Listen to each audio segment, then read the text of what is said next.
Welcome to the Maumee Valley Whiskey Society virtual blind flight night. I am so excited to be here. I hope you're excited to be here. It looks like we've got 1 or 2, 3 or 4 people in the chat here. If you are watching via YouTube or Facebook, please leave us a comment. Let us know who's watching. Feel free to ask a question along the way.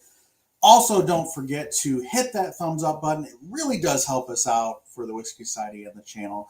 But I'm super excited. It feels like it's been forever since we've had a virtual blind flight night. It really hasn't been that many weeks, but it feels like a long time. We got a bunch of people backstage ready to drink some whiskey that they have no idea what it is. So let's bring them in. We've got Chris number 1. Chris, how you doing? We're doing good. How are you, Joe and Jess? All right, we're doing great. We've got Ron. Ron, how are you doing, sir? Doing well. Awesome. We've got Jason. How are you doing, Jason?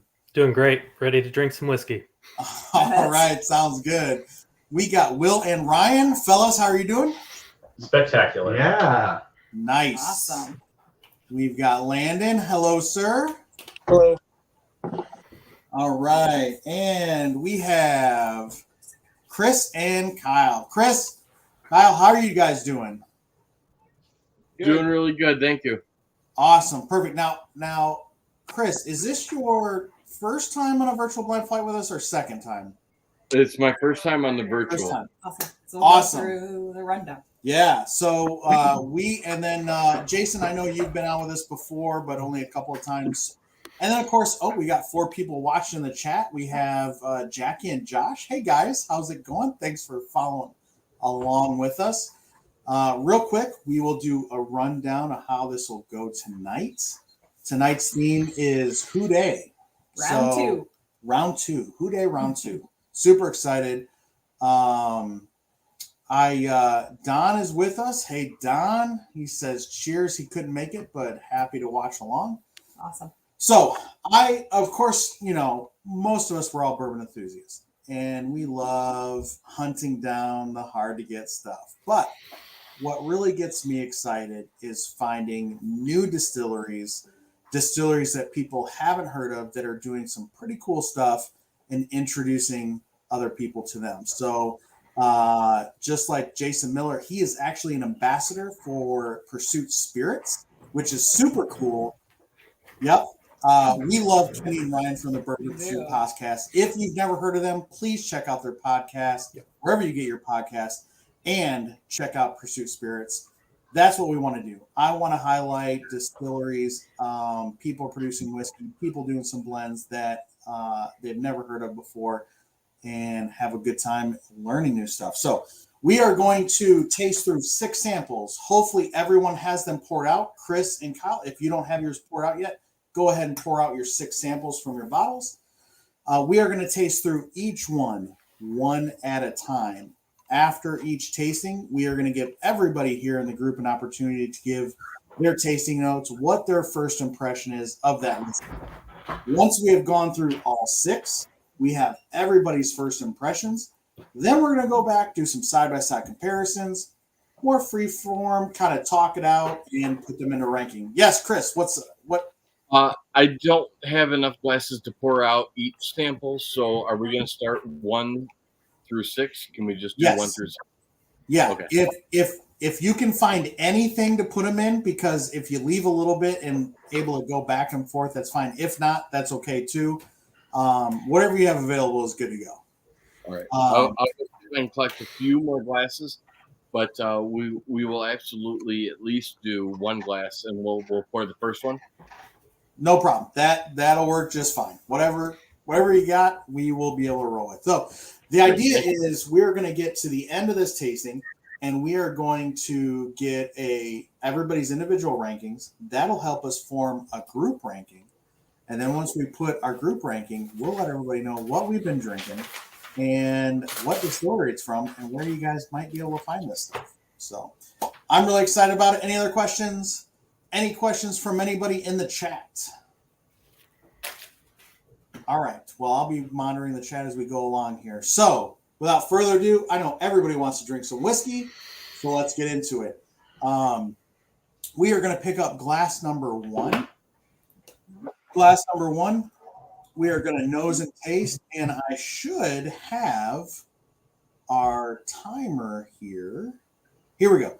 We've got a 2-minute timer.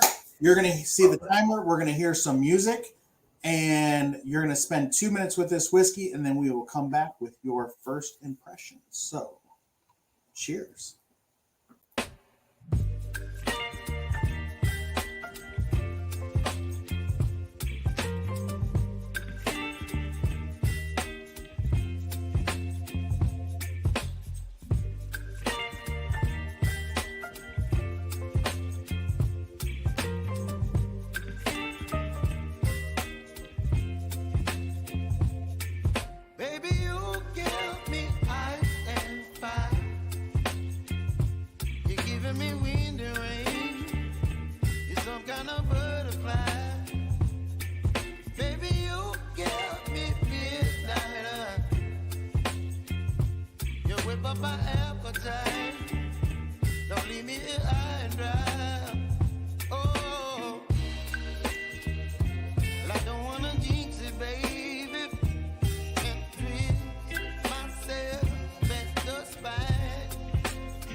All right.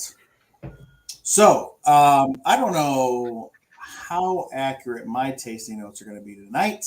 We had family over tonight. Hopefully, hey guys, secret tip: tomorrow's Mother's Day. In case you didn't know that, we had family over. We were putting stuff. We got some beef back ribs on the smoker.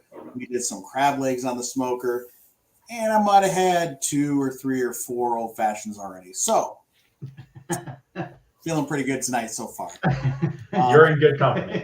Yeah, well, that's good. That's good.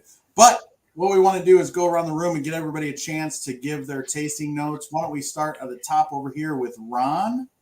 Ron, let us know what your first impressions were with Glass One. I kind of had a flashback of something we've had in the past. It had like a vintage taste slightly to it for me. It had the smell was like a dried fruit, sweet, similar to like a wine. Had a little tan, a little wood, little spice, little black licorice on the end. Finish wasn't extremely long. There is a slight finish there. To me, it's similar to that one night we did the 15-year. It to me, that's what it is. It seems like it's like that. I don't know, that what was that one we had? Was the vintage, was it a Jack Daniels or something like that one time? Yeah, that was a Jim Beam vintage we had. Oh, Jim Beam. From the 70s. Yep. Yeah. So Yep, that is extremely interesting that you got some similar notes to a vintage whiskey, an older vintage whiskey. So that's awesome. So would you say it was kind of in your wheelhouse or not, or just interesting? Interesting. I'm not going to, we've got 6 to judge. This is too early in the game. All right. Sounds good. Let's go over to Chris Rankart. Chris, what did you think first impressions on Glass One? All right. So the first impressions I got on this one, I got a little bit of a licorice, similar to what Ron said. Also like wet wood. I kind of thought in my head I described it as like you're on a long hike through the middle of the woods and you roll over a log that had been sitting and soaking in something. And I got a little bit of ants, kind of like that's almost like a black licorice type a smell and taste to it. I thought. It was creamy and a little bit of buttery, and I thought it was low proof. And honestly, I think this may be one that I might have in my collection. It tastes a lot like the Bardstown Bottled and Bond that you can get at the Willett Distillery. That it would be my guess. Wow, that as well would be very interesting. So I really don't think any of these are anything anybody has ever had before, let alone have a bottle of. But the fact that these are reminding you of something that you have is very interesting. So we've got a couple more comments here. We've got Kevin Kevin watched along on Facebook. Kevin, how's it going, buddy? Sorry you're not here with us. We've got Ryan out there. You know who you are, buddy. Cheers. And we got another Facebook user. Don't know if that's Kevin or Ryan or who that is, asking who day ?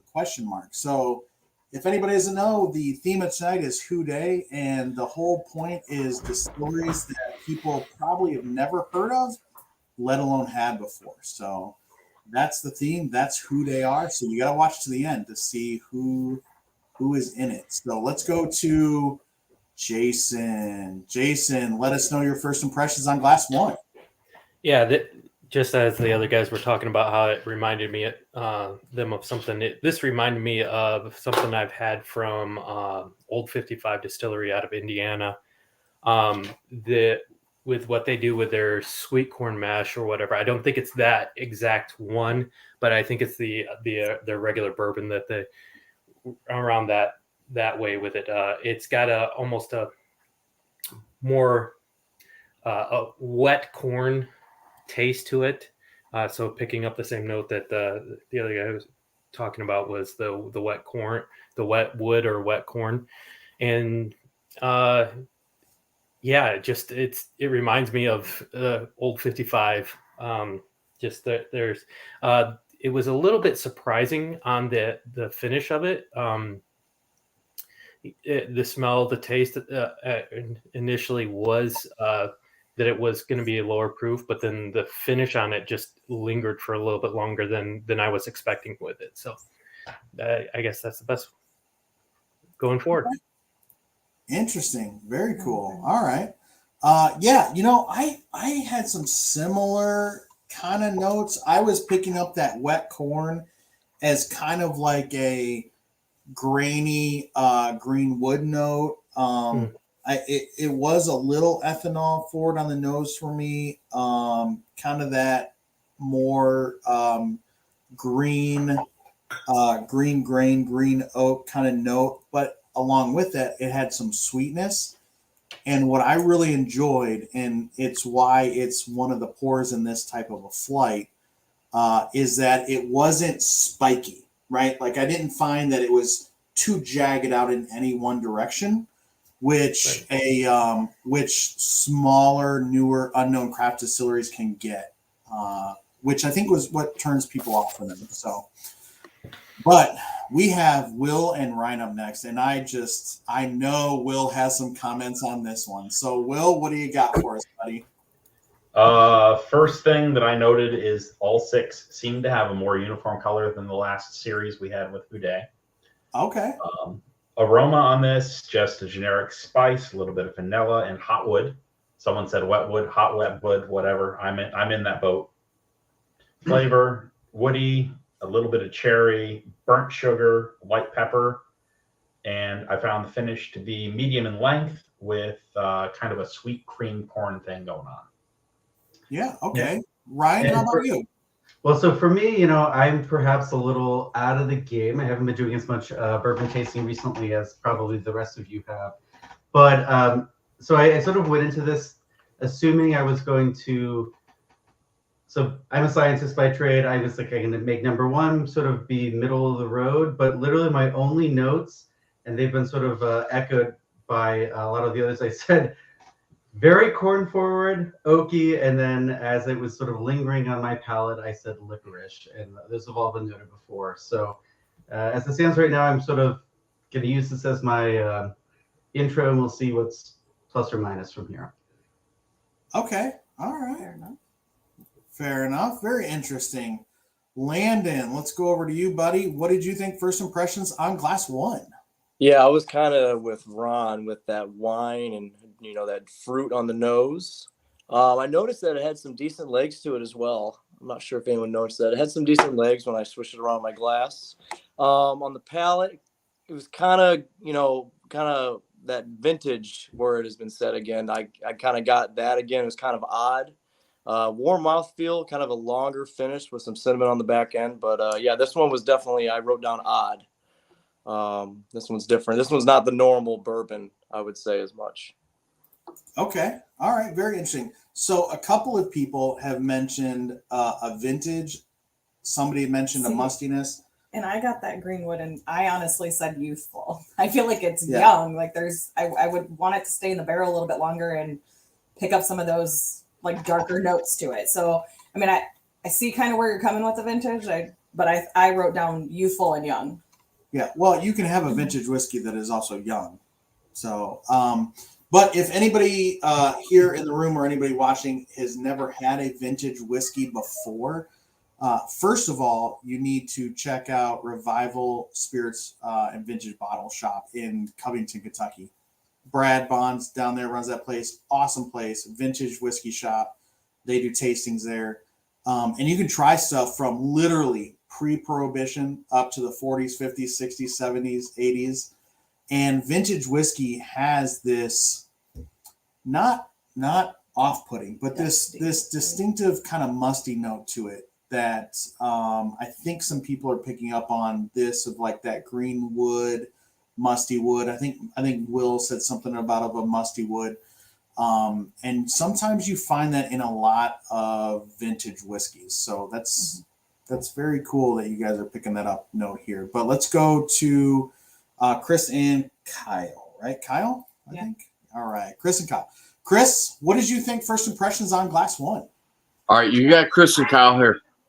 First, I think I owe you a disclaimer. We are not very great at identifying flavors, and That's fine.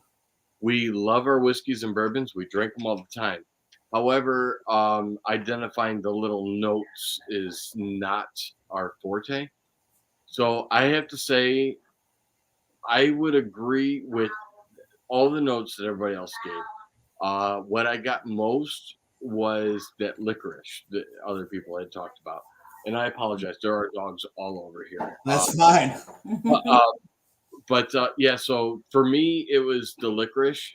And I got to say, I enjoyed this sample without any ice or water more than I did when we did the in-person tasting a couple months ago.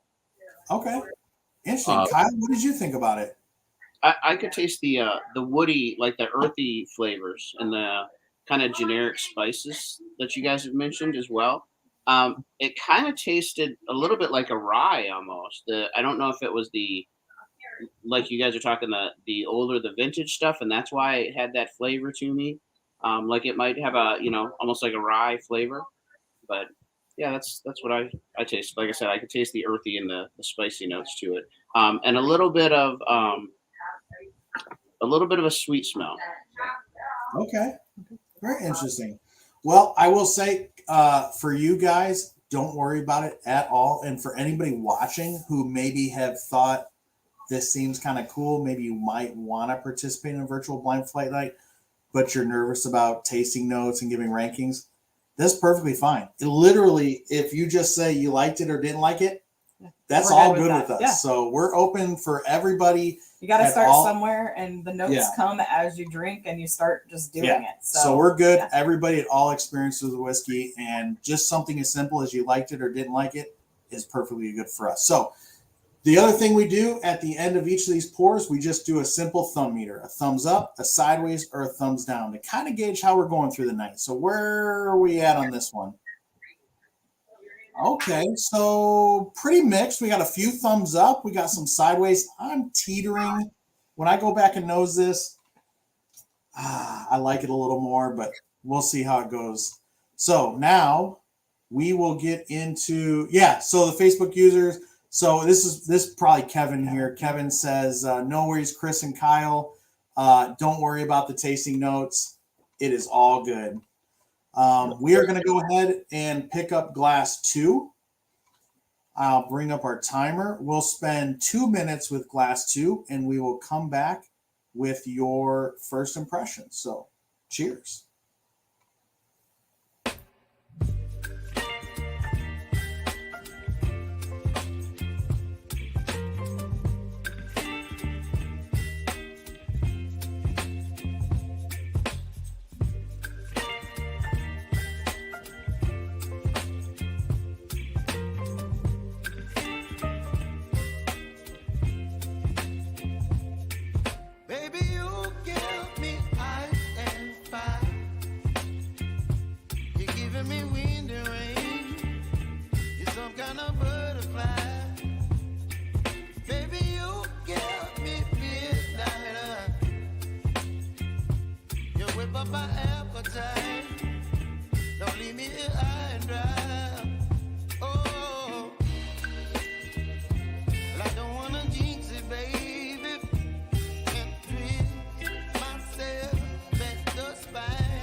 All right, everyone, we are back from checking out glass number 2.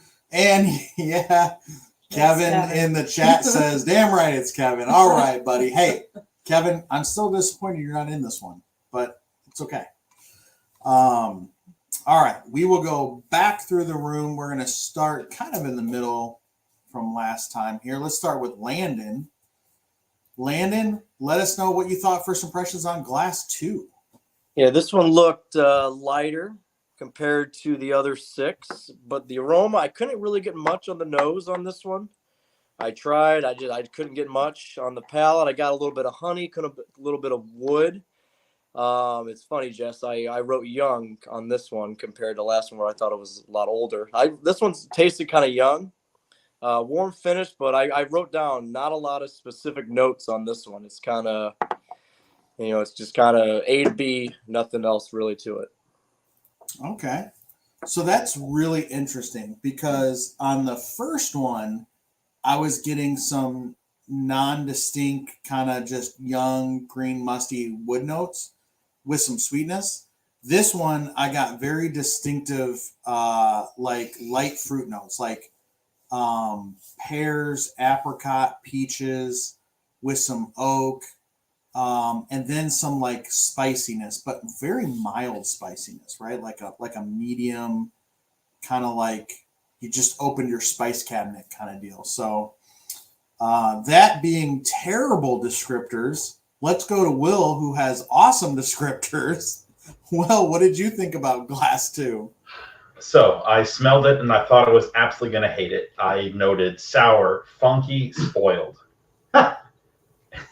And then I tasted it, and honey, flowers, just a generic sweetness, a really light toasty wood note, and it just had a long, mild finish that's still kind of doing its thing. and it kind of filled out with a little bit of like a lightly roasted peppercorn and citrus.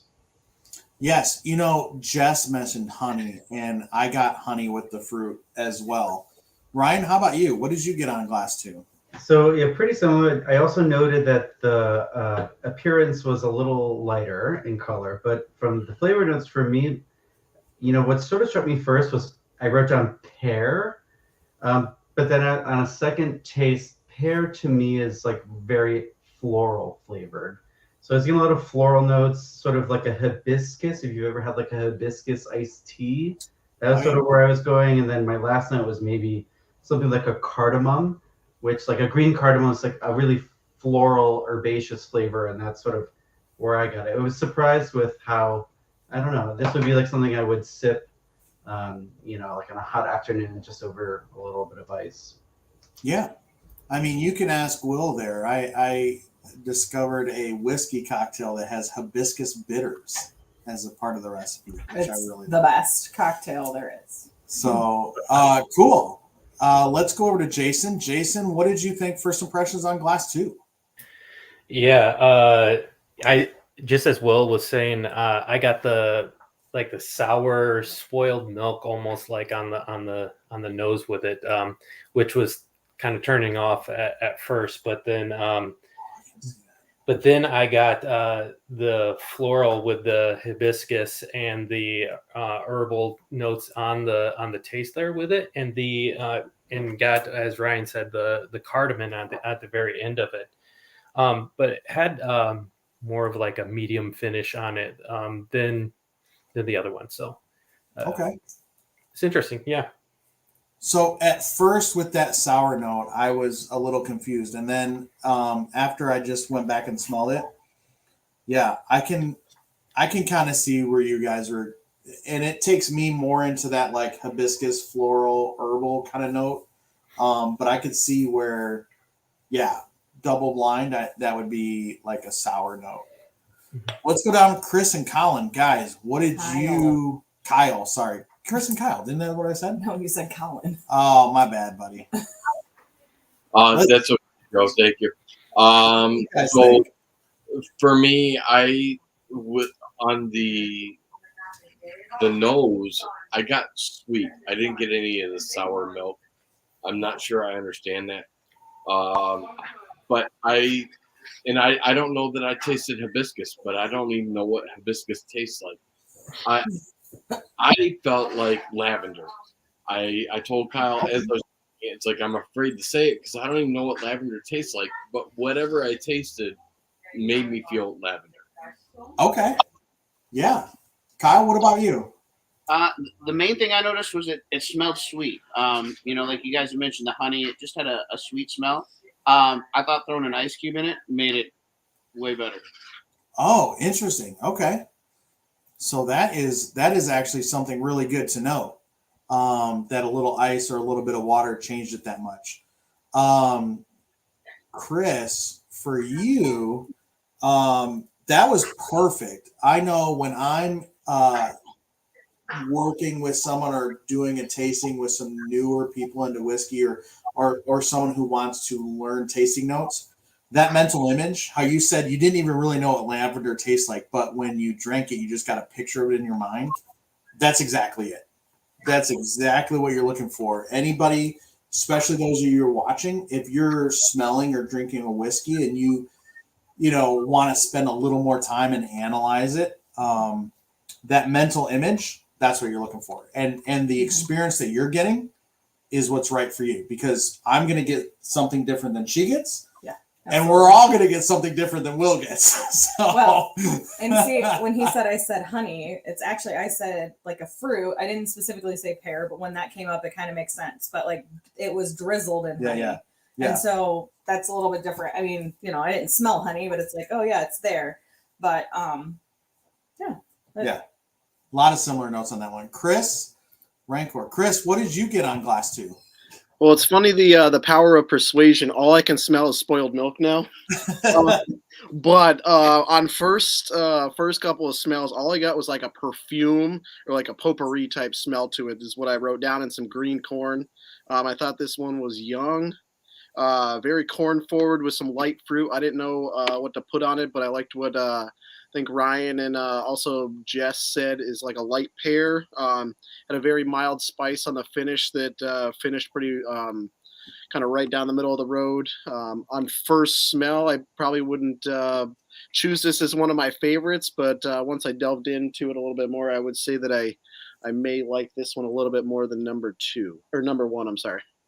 Okay, very interesting. And then we've got Kevin in the chat. Of course, Kevin says that Joe's experience is always wrong, though. That's true. I might be the bourbon steward. However, don't listen to me. That's why we get everybody else on screen here to tell us. Trust me, I all too often do this crazy, like, what? So. That's okay. And let's round it out with Ron. Ron, what did you get on glass 2? So I had that really light smell too. I could hardly smell anything off of it initially. I had a little bit of spice. To me, it was earthy, little tobacco, little wood, not a lot. The finish was a lot longer than the first one. In fact, it took a little while for that finish to settle down. Kind of like one of those ones you like to sip in just sit down and sip and sit down. So feel like a little more proofier because of that finish, but that's about how I got on that one. Yeah. Okay. Very interesting. Awesome. And then so then in the chat they say, oh, that was Chris. Of course it was Chris. Thank you, buddy. If anyone doesn't know Chris, Chris Webb is our treasurer for the Whiskey Society. Always great to have him there giving me a hard time. So perfect. Well, we've been through 2 glasses now. Let's see where our rating is on the thumb meter on glass 2. I think I'm almost a thumbs up. Okay. So still a little mixed. Very interesting. So we're mixed across the board for glass 1 and glass 2. Makes for some fun finals. It will. The final rankings are going to be pretty awesome. The other thing I want to say is this match of Houday. I think the last one was all bourbons. This is a whiskey flight. So that means it could be a bourbon, could be a rye, could be a scotch, could be a single malt, could be an Irish. We don't know. Actually, we know they're not Scotch or Irish because these are all American whiskeys. So, but it could be a single malt or a rye or a bourbon or blended. So he's keeping you on your toes. Keeping you on your toes. Let's all pick up glass 3 and we'll pull up our timer here. We'll spend 2 minutes with glass 3 and come back with everybody's first impressions. Cheers.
All right, that was glass number 3. So for everybody else, this is a double blind for me. It's a single blind because I poured them. I'm not going to give any tasting notes on this one because I'm pretty sure I know which one this is. But let's go around the room and see what you guys thought. Chris, Rancor, let's see what you thought about glass 3. I was really hoping you weren't going to pick me first. Because I literally wrote down, what the F is this? On one of my, there's something there and I can't put a word on it. But on overall appearance, I thought it was a light straw, probably a little bit darker than 1, not quite as dark as 2. I really love the aroma on this one. I thought it was I wrote down fruit cornucopia with some delicate wood. And then when I tasted it, all I got was spice and rye. And I'm just trying to figure out there's something else there. And I tried to add a little bit of water to it, and I still can't quite get it. But the only other thing I wrote down was high proof. I thought this one, I don't know if it was just the spice. I definitely think that this one's a rye. There's just something there. And once I find the word for it, I'll let you know. But I literally wrote WTF on my paper. Okay. But I did thoroughly enjoy this one. You did? Yes.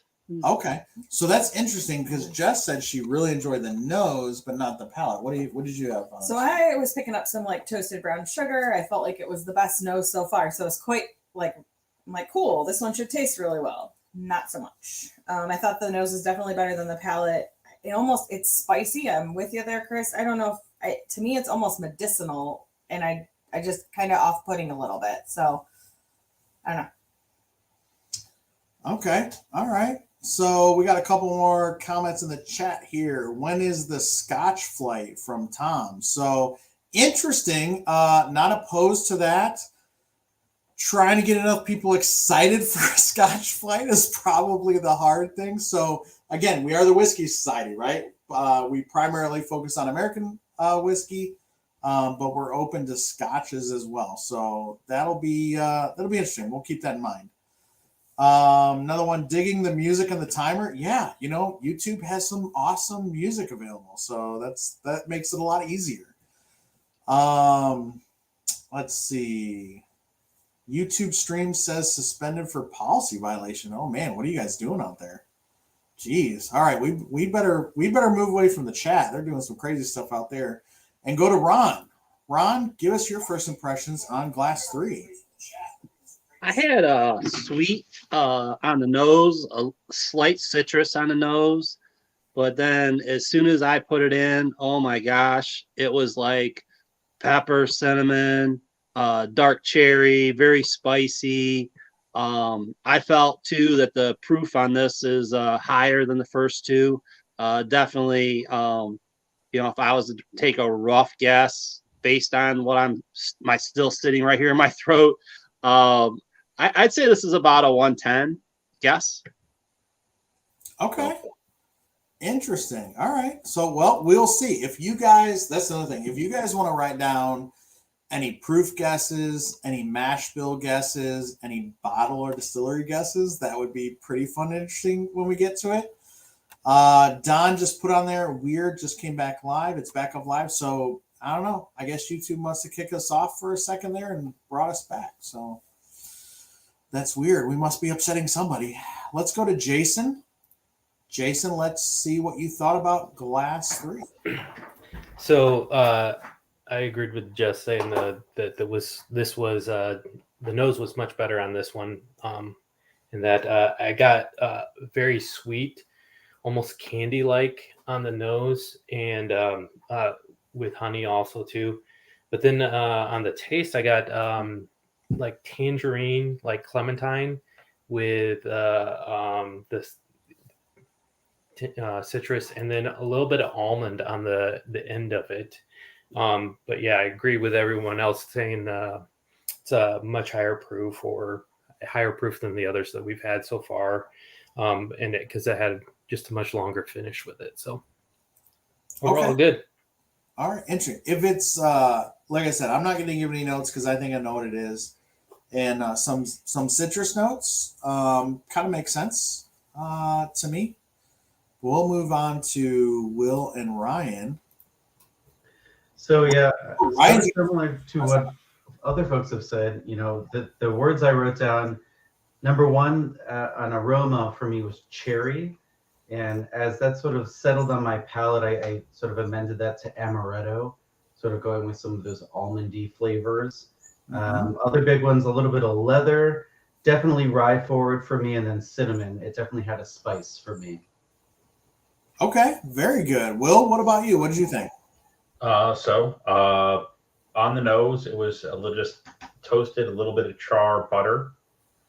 Flavor cinnamon, cinnamon, cinnamon, spicy, clove, apple. I think this of the three we've had so far, this is probably the proofiest. At least just how it hit me. Okay. All right. Very interesting. Landon, what did you think about Glass 3? What I wrote on this one, appearance, I put mild. I couldn't get much on the nose. It's allergy season. I can't smell anything. Flavor though, I put mixed berry pie right out of the oven. This one was like a flavor explosion. Really hot candy cinnamon finish. Really good texture on the mouth. Like this last one's like a summer shanty, and this one's more like an IPA in terms of flavor and intenseness. Definitely rye forward. Yeah, this one I'm a lot more of a fan of compared to the last one. Okay. Very good. Yeah, that like berry explosion, I can kind of get that too. So, Chris and Kyle, what did you guys think about Glass 3? I thought it had a little bit of a caramel scent, like the sweetness again. It was pretty hot. I don't know if it's maybe a little, if it's rye. But it's interesting. The more I sit here and the taste in my mouth, it's almost got like a peaty after. Okay. All right. I can see that. Chris, what about you? For me, I hate to inform you. I don't have much of an opinion. I felt like the nose was sweet. I wanted it to be really good, and once it hit the tongue, it was burning. It was it was strong and fiery. That's all I got for it. Okay. Well, that's all right. No problems with that at all. So where are we at across the board on this one? Oh, our first thumbs down. Okay. And some sideways, some mixed again. This is going to be a very interesting flight. I'm excited to see how this one shakes out. Well, we have made it through our tasting of Glass 1, 2, and 3. We're going to take a quick time out here after Glass 3. Get some water, let your palates refresh a little bit. I'm going to give you guys a couple of updates. And for those of you watching on YouTube and Facebook, we got some exciting news with the Whiskey Society coming up. We've got 2 of our barrel picks already done and distributed. That's Found North and the Nashville Barrel Company with the People's Bourbon, which is been a really big time favorite for everybody. We've got our Starlight Barrel Pick done, and that hopefully will be ready here by the end of the month. What was the other one we had? Watershed. Watershed. Yeah. Watershed barrel pick done. That hopefully by the end of the month will be ready. So for everybody watching, Watershed will be distributed through Pawkins liquor store in Maumee. The Starlight, which is really cool. If you're not familiar with Starlight, that is they do a lot of different barrel finishings with their own distillate. They don't source it. This is a white grape brandy finished bourbon. That's going to be distributed through sharedpour.com. So look for that to be coming soon. And then we still have our Woodford Reserve pick that we're planning on this summer. And then Middle West come at the end of the year. So those are going to be super exciting.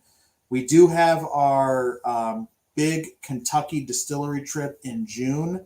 We had 2 spots open up for that we still have available. So if there's 2 friends or a couple together that want to get on that, that is an all-inclusive 1-week distillery trip to Kentucky. It is based on double occupancy for the hotels as far as the pricing goes. So if you're interested, you want to know more, just message me to find out about that. And then, like always, please hit the thumbs up, like this video. It does help us out. Subscribe to the channel if you're not already subscribed.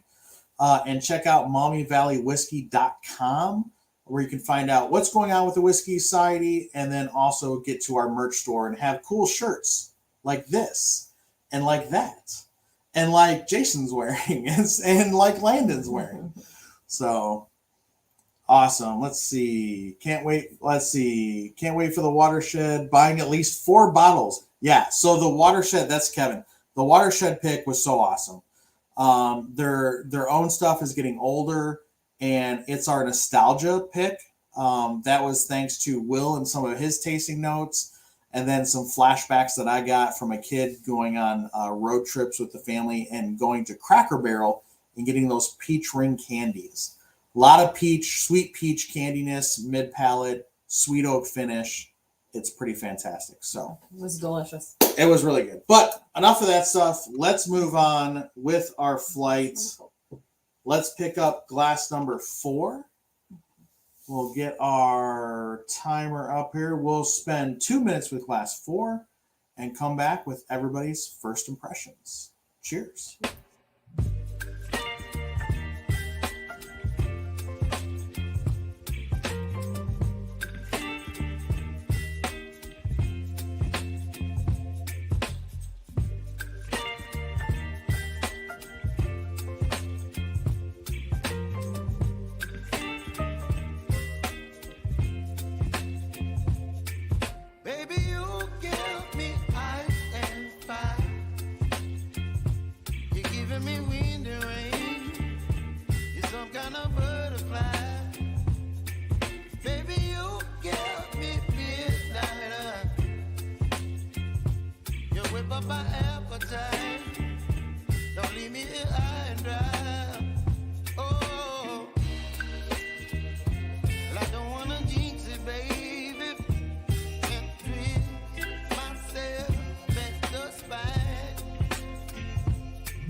All right, we're back. I just got a message from the chat that the YouTube went down again.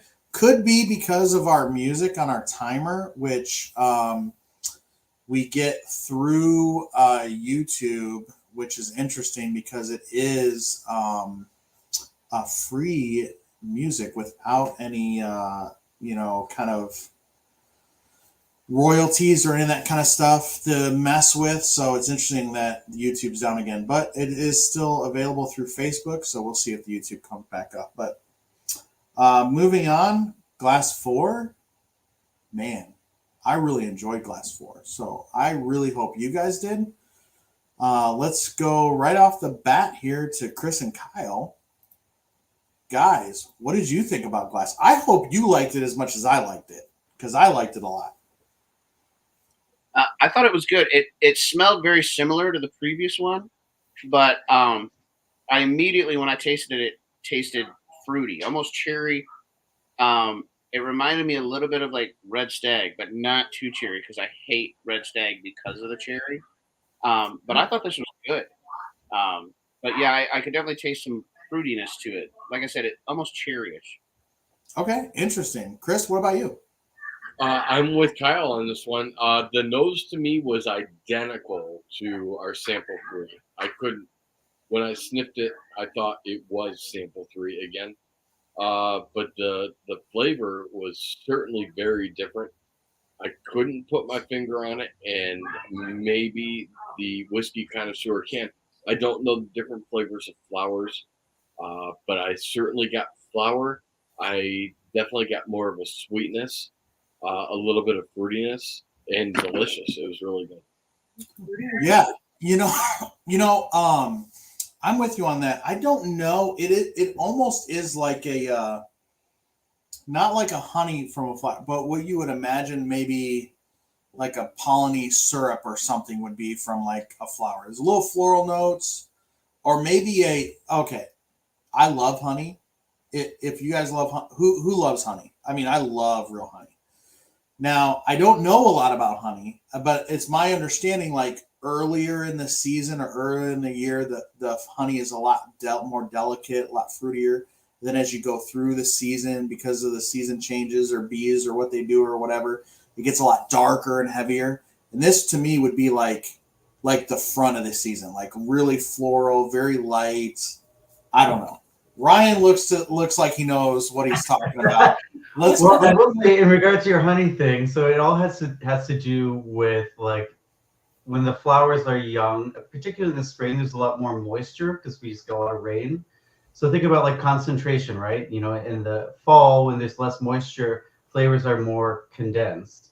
Whereas in the spring, you get all like sort of these fresh, more dilute flavors in a sense. So it gives you the opportunity to like taste different things within a honey.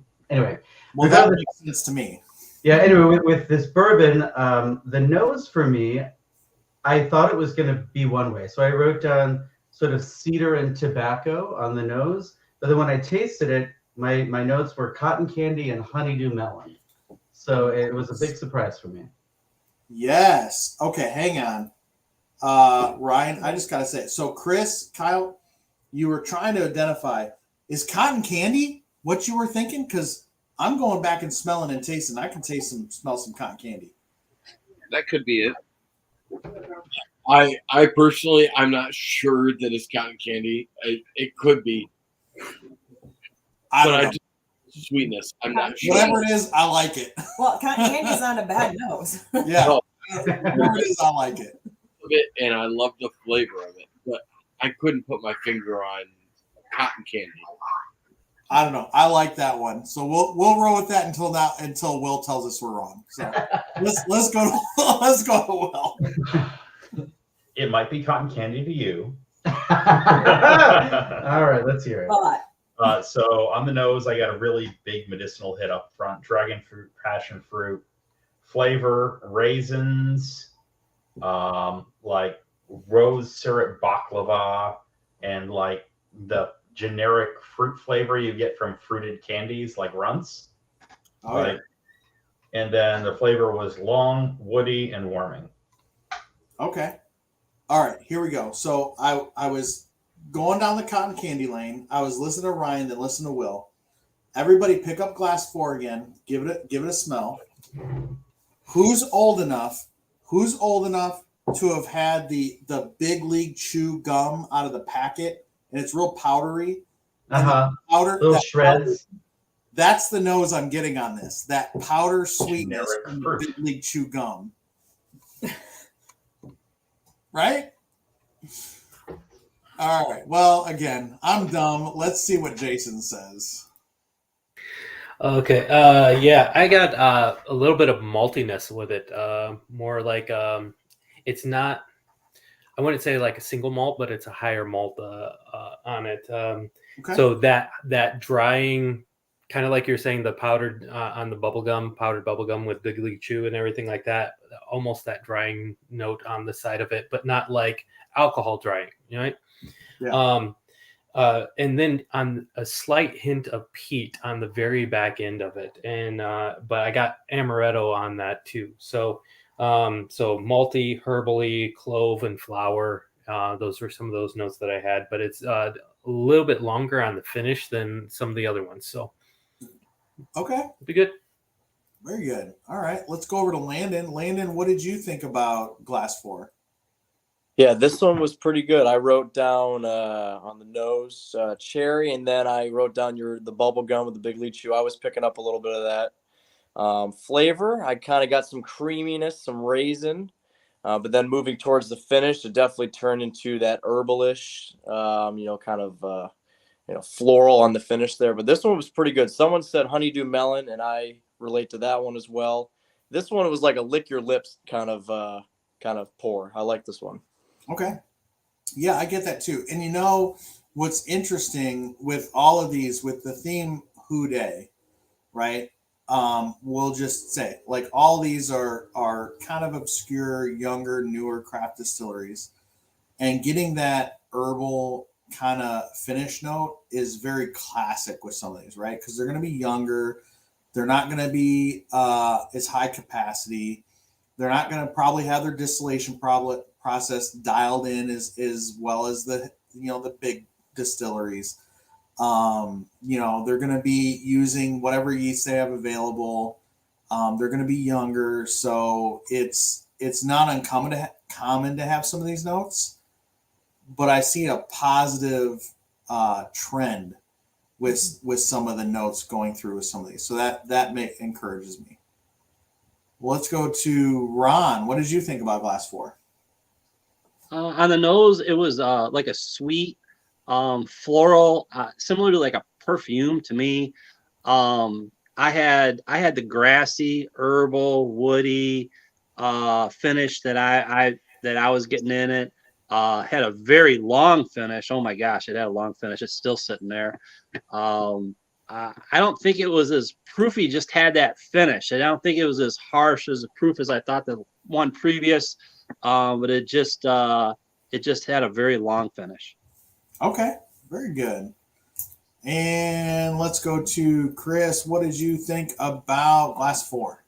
Yeah, so I was right along with Jason on this one. So on the aroma, I got a little bit of I wrote down orange, cherry, and a little bit of ethanol. So I thought it was a little bit of like a light fruity on the nose, but on the flavor, I was kind of spot on with what Jason said. I thought it had a little bit of a peaty Scotch flavor. I wrote down single malt ? And then kind of going back to that young honey, I wrote clover ? Almost like a green clover. I grew up in Vermont, and the clover was the state flower. And you used to pick like the little things, and I could suck like a little bit of the juice out of them before the honeybees could get, and that's the flavor that I got. And then on the finish, I wrote down long and dry. But overall, I did think that this one was really good. I still like 3 better than this, but I'd put this at my number 2 for right now. Okay, very interesting. And Chris, I know exactly what you mean about the clover. I remember growing up picking the little things yes. that suck like the. Call out to Will. So I actually grew up in Temperance, Michigan, and on 223 across the street from St. Anthony's Church, and big field by the old Brondes lot out there, and there's clover everywhere. And we would go walk out there and pick the flowers when they were still purple before the bees got to them. Yeah, and you suck the little. Oh yeah. If anybody didn't do that as a kid, oh man, I feel sorry for you. Okay. Well, enough of that nonsense. Let's move on to Glass 5. I'll bring our timer up here. We'll spend 2 minutes with Glass 5 and come back with everybody's first impressions. Cheers.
time.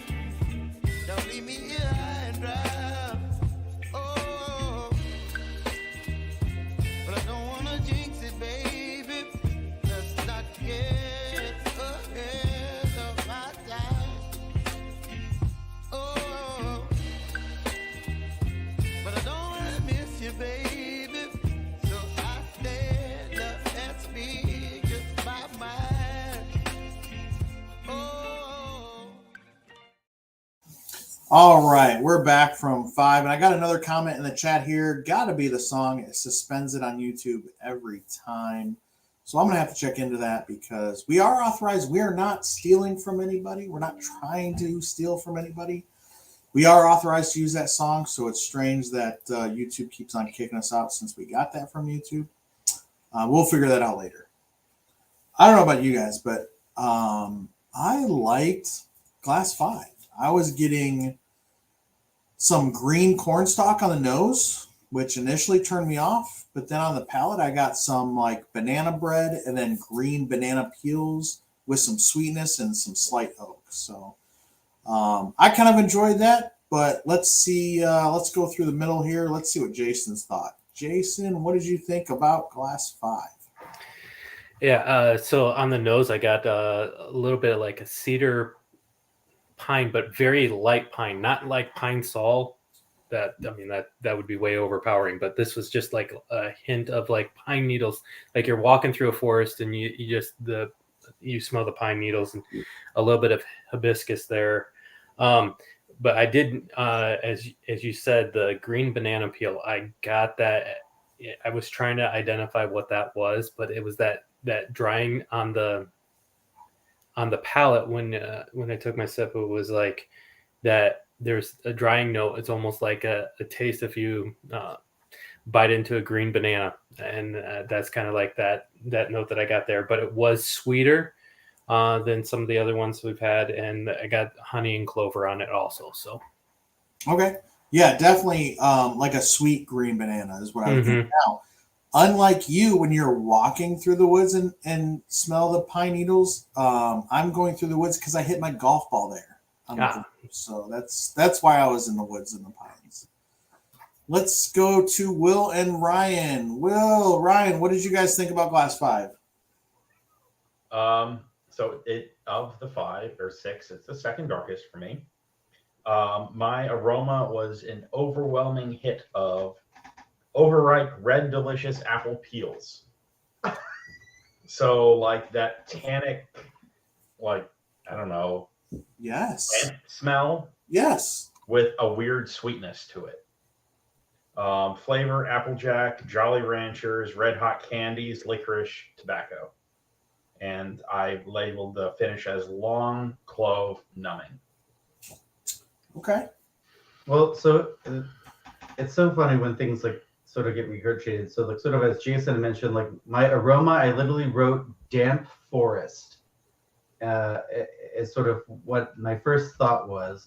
After really like sort of getting my nose in there, I sort of said proofing yeast, more like bread as opposed to like in a brewery.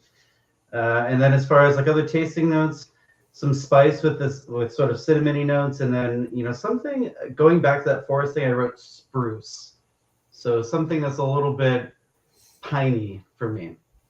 Okay. Yeah, that seems to be common theme. I think I was tracking with you on some of those. Let's go to Landon. Landon, what did you think about Glass 5?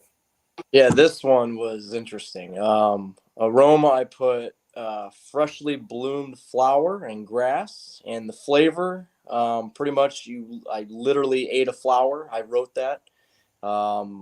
It's very earthy, grassy. Yeah, pretty much in line with everyone with walking through the forest type vibes. I'm very curious as to what this one's going to be. Okay, interesting. All right, let's go to Chris and Kyle. Guys, what did you think about Glass 5? So I actually got a little bit of the piney. The nose, it was delicious to me. I couldn't put a finger on it. The flavor, the taste on the tongue, Again, I couldn't put my finger on it, but I definitely got cinnamon, and I really enjoyed it. Okay, perfect. I couldn't figure out a smell, and I was really kind of stuck on the taste until you guys started talking about the green banana peel. And man, when I was a kid, I remember biting into one of those things. And I get that, like the whole like dryness. I don't know if it's like dry that it's not dry, but a green banana's got a funky taste. You know, it's like I said, a dryness. And I totally taste it. After you guys said it, I'm like, no, that's exactly what I taste. Yeah, isn't it amazing that when you're tasting through something that's like a whiskey of all things, and it can give you like a flashback to an experience as a child of eating, like biting into a green banana. It's wild. That's crazy. All right, let's go to Chris. Chris, what did you think about Glass 5?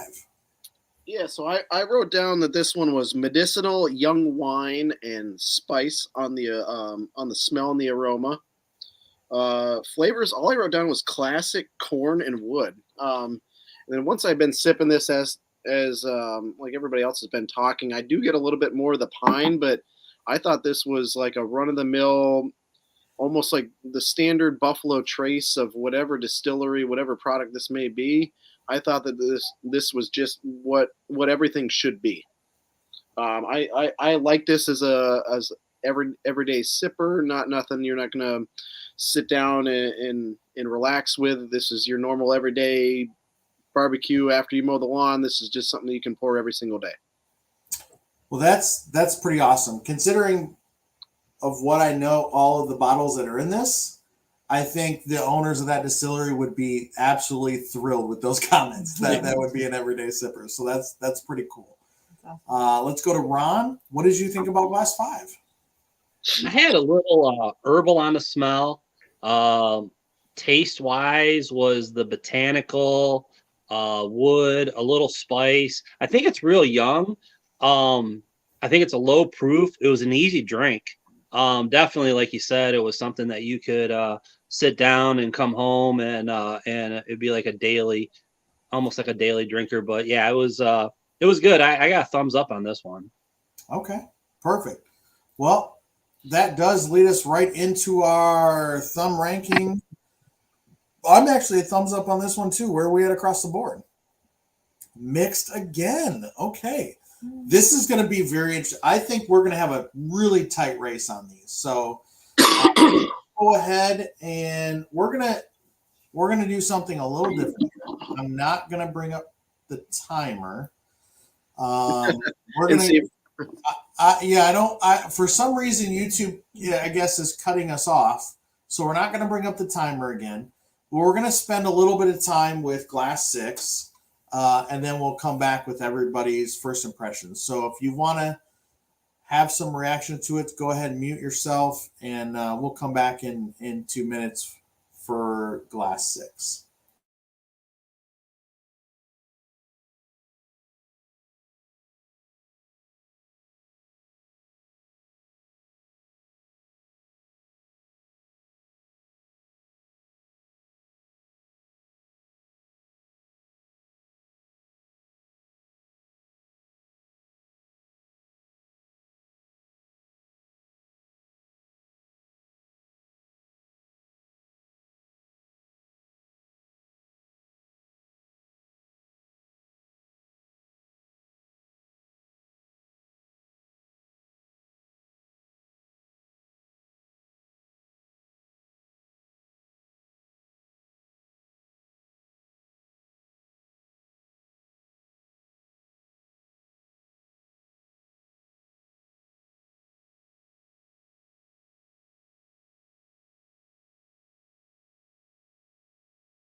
All right. Well, we're guesstimating about 2 minutes here on the clock. It looks like we're about there.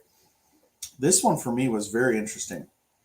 this one definitely had some darkness and some earthiness to it that all the other ones I think did not have. So let's go around the room and see what you guys thought. Ron, we're putting you on the hot seat. What did you think about Glass 6? It's all right. I'm all right. It definitely was darker, I thought. On the nose, again, I don't have a great nose. I had botanical, grass. As far as taste went, I had a little grass, a little spice, a little rye forward. Felt it was young. Felt it wasn't, in that 80 proof range. I don't know. It's kind of a toss up. It's kind of a thumbs up, but then I'm kind of teetering. Okay. No, I can get that. To me, it was much earthier and darker than the rest of them. Really in that middle range, just like you said.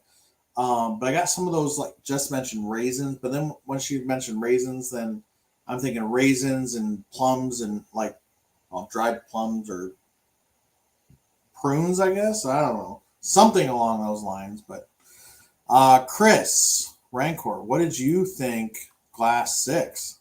I was kind of right on with Ron. I wrote it was obviously I think it was the darkest of all the 6 that we had. My aroma notes said earthy and moss. I couldn't get over the moss type smell. And then that went straight into the flavor for me. I just wrote down vegetal.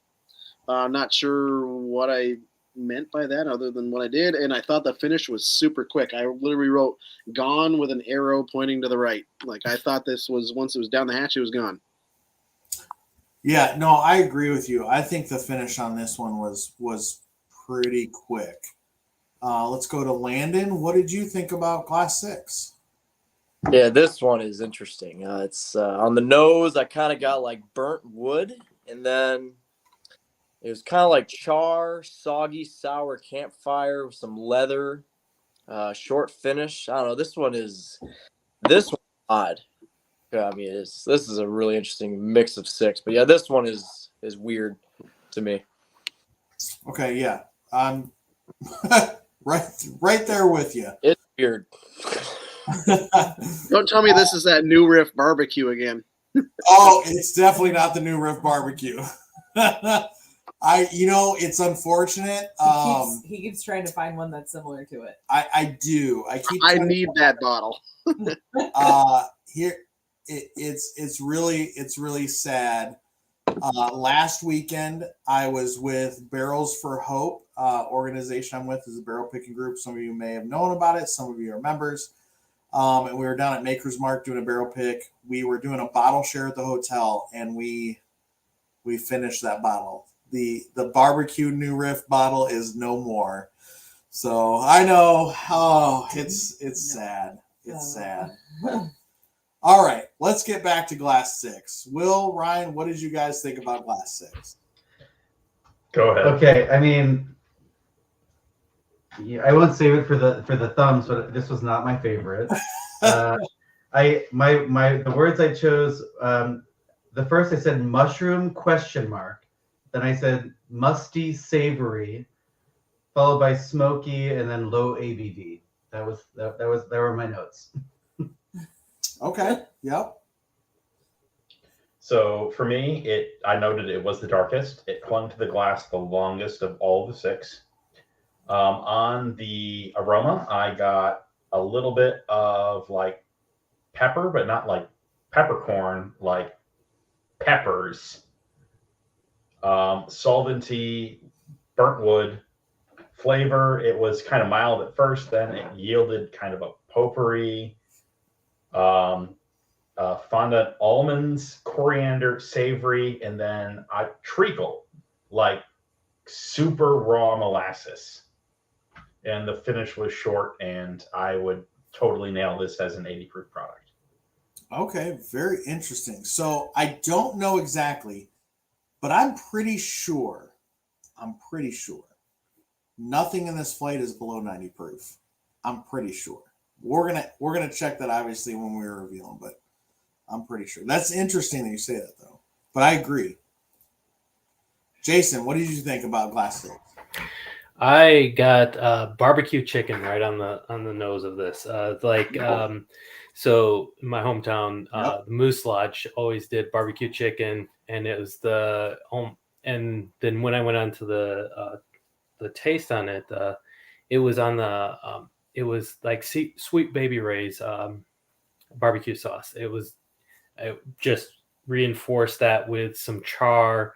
So barbecue, you guys talking barbecue and everything like that. I was like, I campfire barbecue, smelling, tasting. I get all those notes all the way through there, and then, but there is that note of prune, like you were saying, Joe, there on the end. But it was very light. I put it around 92 to 94 proof or whatever on it, but it was pretty good. Okay. Maybe I'm just not picking up as much. We've heard barbecue on this class a couple of times because tonight for dinner, we had the family over. We made smoked beef back ribs, which if you guys have never had beef back ribs before, really cheap cut, really awesome. Not a ton of meat on them, but what you get there is really good. And then I just put a brisket in like 2 hours ago. So that's going over there. Let's go down to Chris and Kyle. What did you guys think about Glass 6? All right, Joe. So I'm sophisticated palate here. I really got nothing on the nose, and I think we both agree on that. We both got nothing on the nose with number 6 here. However, the flavor, it was very different than the nose, and all I can describe it as, it tastes like really good whiskey. Okay. I like the taste. I couldn't put my finger on it. It was fruity. I don't know if it was peaty, but I enjoyed it. Okay, perfect. Kyle, what did you think? Yeah, it didn't have much on the nose. I couldn't figure it out. I couldn't smell a whole lot. It was really light. The initial taste was different. I don't know how to describe it. It was just a different taste. I like I said, I can't think of how to describe it. I was like, I don't know what it was. It just was different than what I'm used to when I taste a whiskey. Yeah. I mean, interesting, right? Like, yeah, it's wild that you can get a whiskey, especially people are newer into whiskey, and they're like, well, I mean, it's whiskey, right? Like one whiskey is the same as the other, and they are not. There's a lot of differences. So, all right, that's everyone's first impressions on. Unless you wanted to say anything else about 6. I don't think so. I liked that barbecue chicken note. Yeah, that was a good note. Honestly, I mean, I did enjoy it. I like Chris's. It's a really good whiskey, and honestly, like Joe's saying, I mean, the distillers would probably love to hear us say that. That it's going to stand up against a lot of the things. What's interesting about the barbecue chicken is that I'm picking up more as like specifically the chicken skin, right?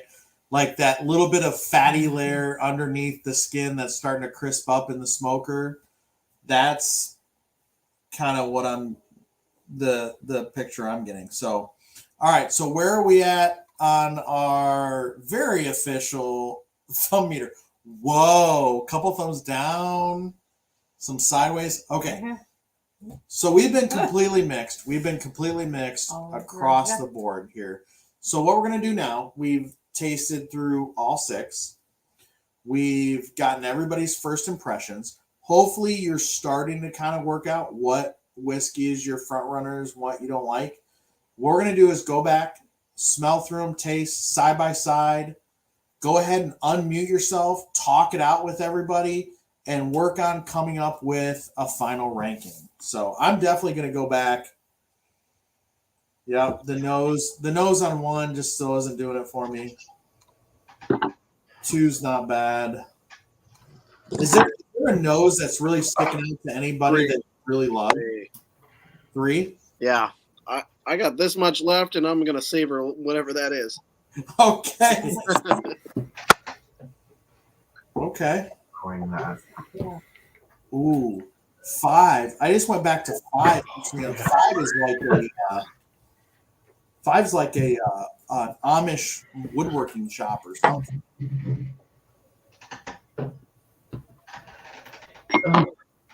There's a nuttiness on 4 that I like. On 5 there, I'm getting that dark walnut wood shavings like in Yes. a workshop. Yes, Dark you're in a walnut. wood workshop with number 5, definitely. I'm going back to 6. That barbecue note. I'm kind of digging that barbecue note now. 6 is weird, man. And 6 is wild. It's 6 is crazy. I still keep going back to that new riff pick. oh man. Our whiskey society new. No, the barbecue one that we had on the blind taste. Oh man, the barbecue one. I'm telling you what. One of the biggest mistakes I've made as far as whiskey goes is not buying that when I had Not buying the whole barrel of that. Right, the whole barrel. So it's funny you say that. So we've got July 21st is the Maumee Valley Whiskey Society new riff pick. If you saw my short on YouTube, June 2nd, we're going to start taking pre-orders for that pick. When I talked to Sarah down there at New Riff, that's the one thing I talked about is the type of profile. Because they'll bring us out like 5 barrels, right? And I'm like, you got to throw something in there that's giving that like barbecue, savory steak notes because that barrel was outrageous. But what are you guys thinking? Anything standing out to you? I've locked in, and I've definitely changed my mind on a couple. Same, yeah, I'm having some modifications. So 2, I'm not loving the nose on 2, but it's just a nice, sweet, mild palate. It's not bad. I can't get that spoiled milk out of my nose. Think of it as cheese. Ugh. Yeah. It's not cheese.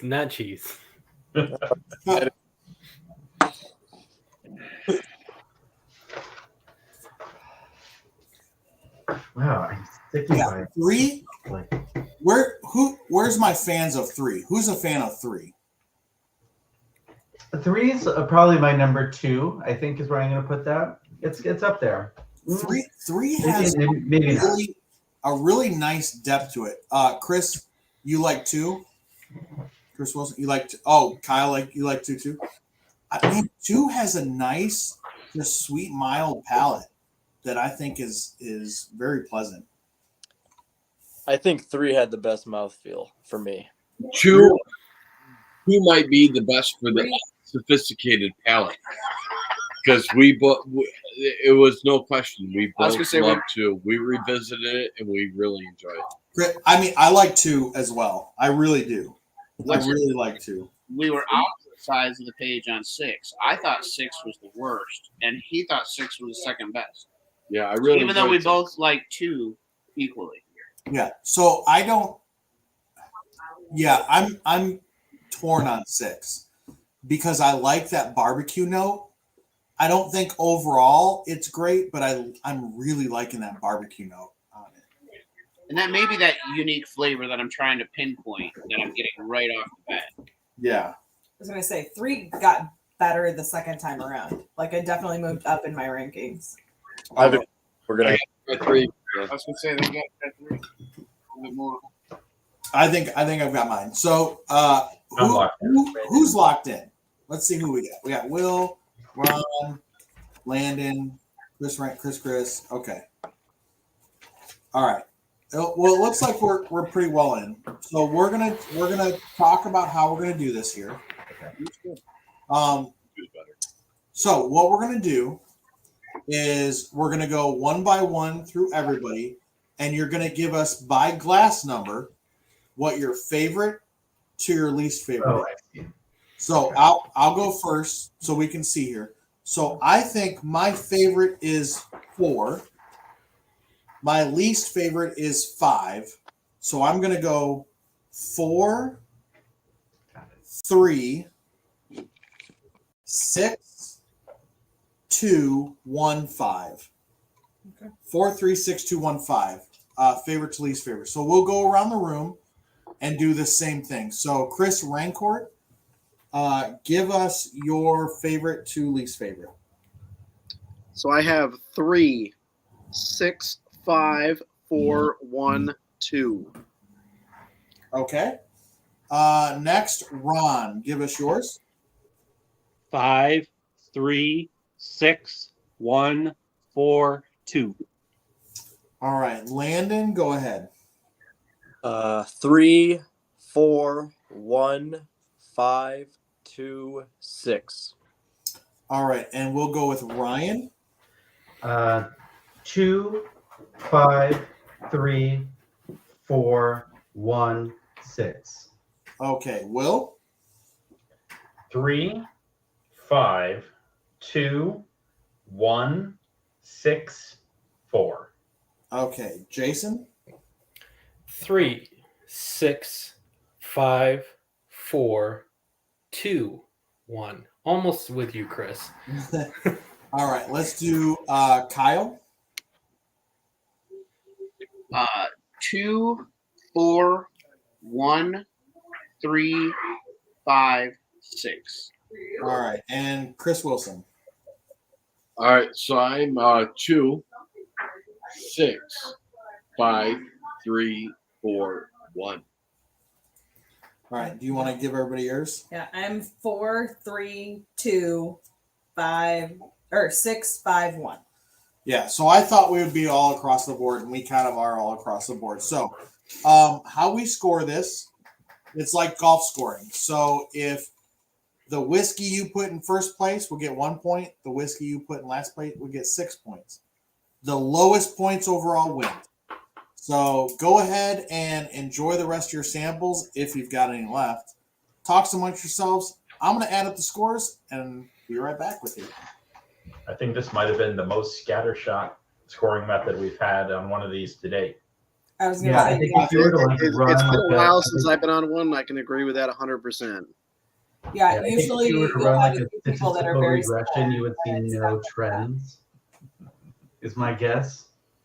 Unlike some of the ones that I've only participated in a few before, but yeah, this one seems a bit of a variety. Definitely. Like I said, usually somebody has similar rankings, and I don't think I really wrote down any that were too similar. Well, Chris and I had everything was the same all the way up until the last two. The last two. So I think we were the only ones that had anything that was relatively the same. Well, usually These are similar. we're very similar, and that track wasn't the case. statistically. Usually I'm right along with you too, Jess, I think, with the not liking overly sweet stuff. Yeah. I've noticed I don't like anything that's like old or oak. I didn't get a lot of that, but anything that gets bitter, like mid palate, I'm just usually not a fan.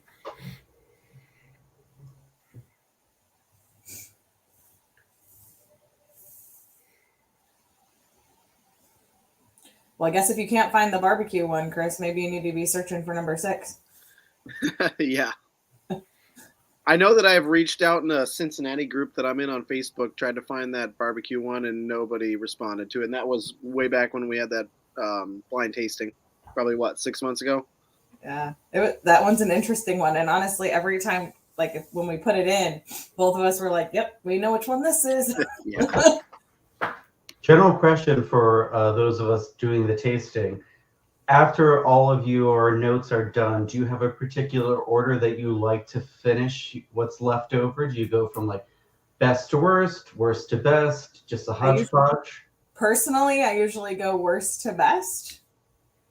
Same. Joe tends to mix everything together, which totally drives me crazy, but you know, we have quite a few leftover bottles that are, I don't know, blind flight, whatever, because he just pours them all together. That's true. That's true. My middle three were such a crapshoot that I've been going back and forth.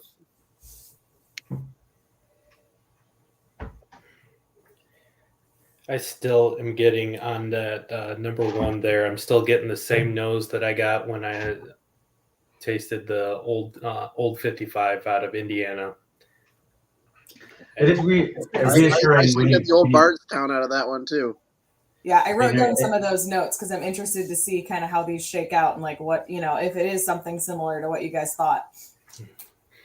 It is personally reassuring when you retaste something, from earlier in the tasting, and you still have the same notes. Like, okay, at least I'm consistent. So Right. Okay, so we have a tie. I'm gonna go back and double check my scoring to make sure the tie. What happened? Yeah. Are you guys there? Can you see me still? Yep. Oh yeah. Oh, there we go. We just lost. I don't know. We just lost our screen for a second. We do have a tie. I'm gonna go back and make sure the tie is actually a tie. So, continue on with your sample.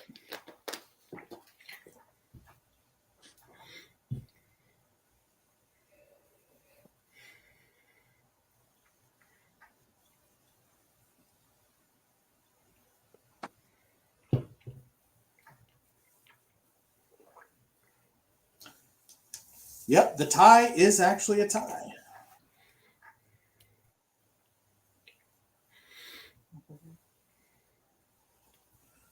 All right. Anyone want to take a guess at what came in first place? 3 did come in first place. Anyone want to take a guess at what came in last? 6. 1 came in last. So, all right. I'm going to give you guys what all the scores are, and then we'll reveal what the bottles are. So, what? No outfit changes tonight. Oh, yeah. Nope. Sorry, Kevin. No outfit changes tonight. Okay. So, in last place, glass number 1 with 47 points. 47 points. Wow. That was not a popular pour. Now the scores between fifth and the two tied for third are very close. So glass number 6 in fifth place with 39 points. Okay. We had a tie for third place with 35 points. Glass 2 and glass 5 were tied at 35 points. Now, this is very, very interesting. In second place with 34 points, glass 4. So only 1 point separated second, third, and fourth place. Only 1 point. That's wild. And a clear winner, glass number 3 with 21 points. 21 points. That was a clear runaway winner. All right, so let me get my key here. All right, glass number 1 in sixth place. Oh, this is a little disappointing because I actually like this bottle. Little disappointing, but that's okay. So, many of you may have known that in the last couple of weeks, I did a 2,100-mile road trip over 12 days and visited 20 distilleries. One of those distilleries was in Virginia. Dave Pickrell from Maker's Mark actually went into consulting and helped open this distillery. And it is Ragged Branch. So Ragged Branch Distillery, coming out of Virginia. This is their standard signature bourbon. This is 90 proof. This one is batch 22. Okay. This is actually distilled, aged, and bottled by Ragged Branch in Charlottesville, Virginia. It's all their own stuff. Joe, can you make your screen bigger so we can see that bottle? Sure. Thank you. Yeah, thank you. Perfect. Thank you. Ragged Branch. It's their own stuff out of Charlottesville, Virginia. 90 proof. This is their signature. I also picked up a bottle of their Cowboy Cut, which is their barrel proof, which is very good as well. This is, I believe, just slightly over 4 years old when I was talking to them. They're only maybe 7 years old. Their oldest stuff is 6 years old. And I thought they were, for a craft distillery out of Virginia, I thought they were doing a really good job. All of their grains are sourced from Virginia. They're only producing 1 barrel a day. And I was pretty happy with what they're doing. You may have heard of Ragged Branch on the Bourbon Pursuit podcast. So Ragged Branch did a special Secretariat 50th anniversary release where all the grains were sourced from the farm where the Secretariat, the horse, was raised. I tried it. It was decent, but it was 3 times the cost of this, and it didn't taste 3 times as good. So, yeah, Chris, what's up? Sorry, trying to unmute. Question. It sounds like their whiskeys are pretty young. Do they have anything in the works for some more mature drinks? They do. So they are in the works of a small expansion. They're only producing 1 barrel a day right now. Their oldest stuff is 6 years old. And every year they're holding a little bit of stock back to get older ages. But they're just trying to keep stuff on their gift shops shelves for right now. But it is pretty cool. So you'll be able to see Ragged Branch.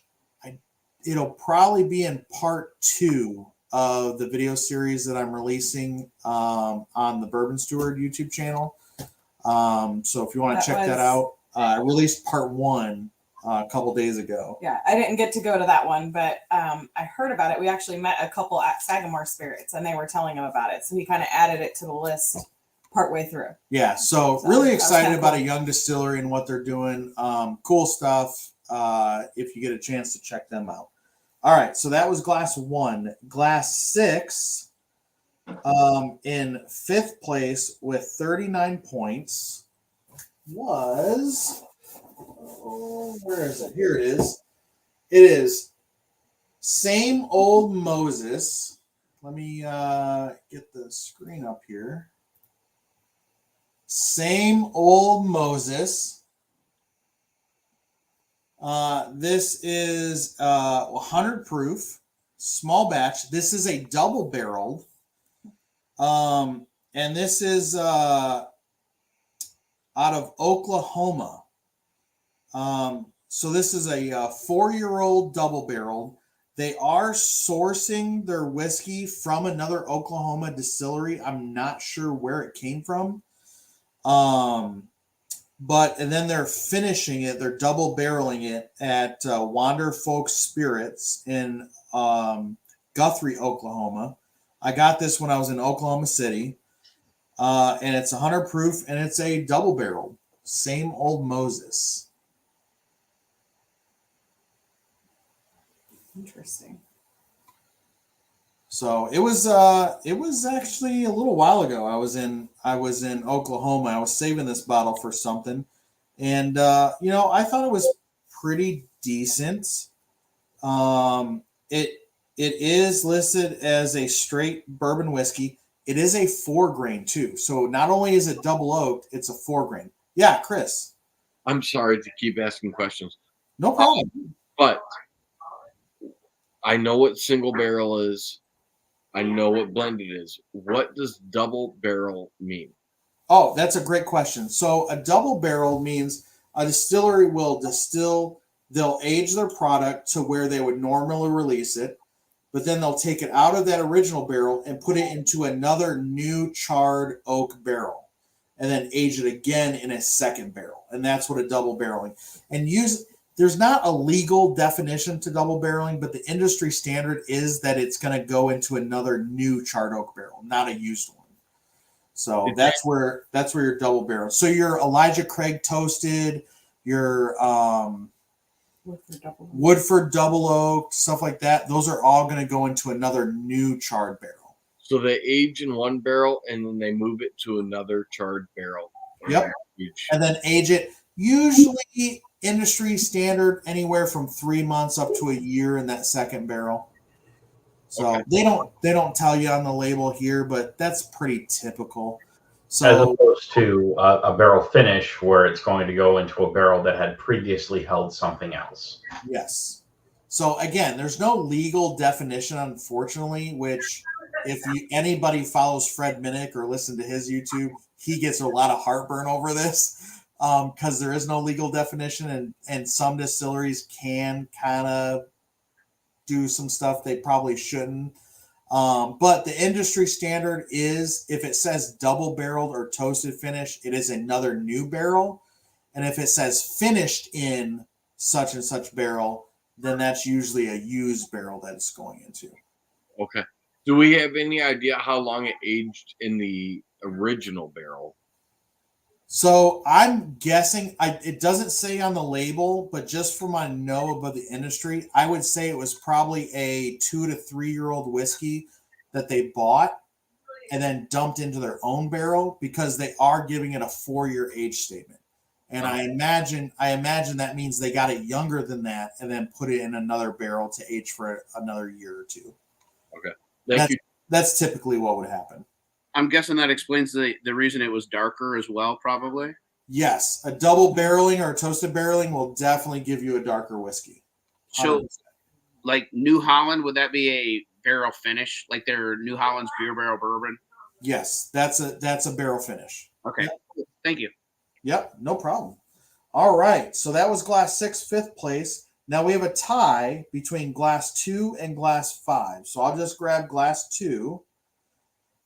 This was really a surprise for us on our distillery trip.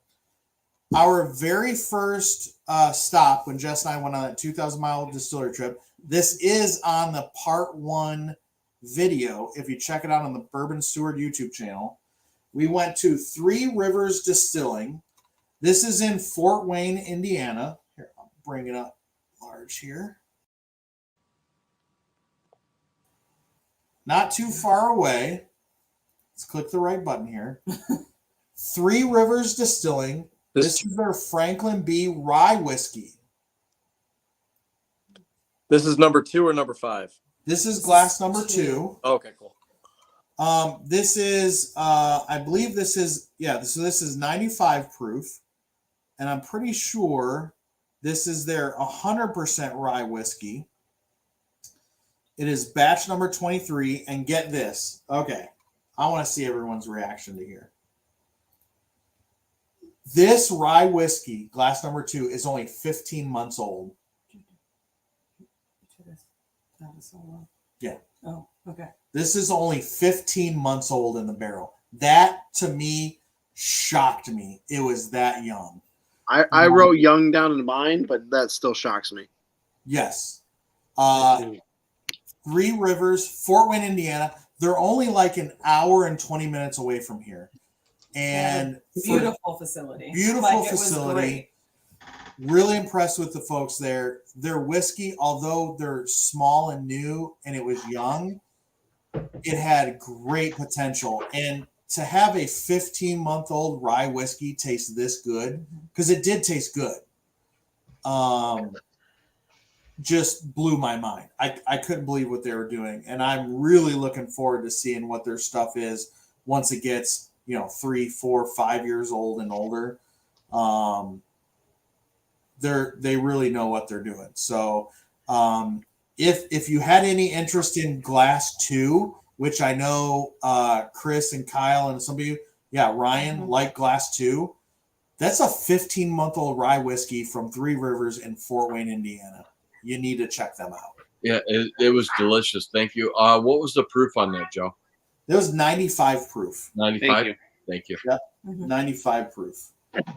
So, yeah. I was like, from a cocktail perspective, like to make some sort of like a honey, maybe like blackberry. I don't know. There's a lot of things that could really work with that and make a really exciting sort of summery cocktail. Yeah, for sure.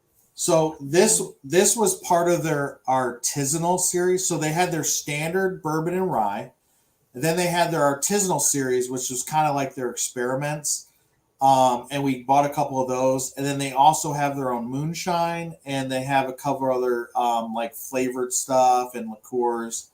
But I thought this was a really good representation of what the distillery can do.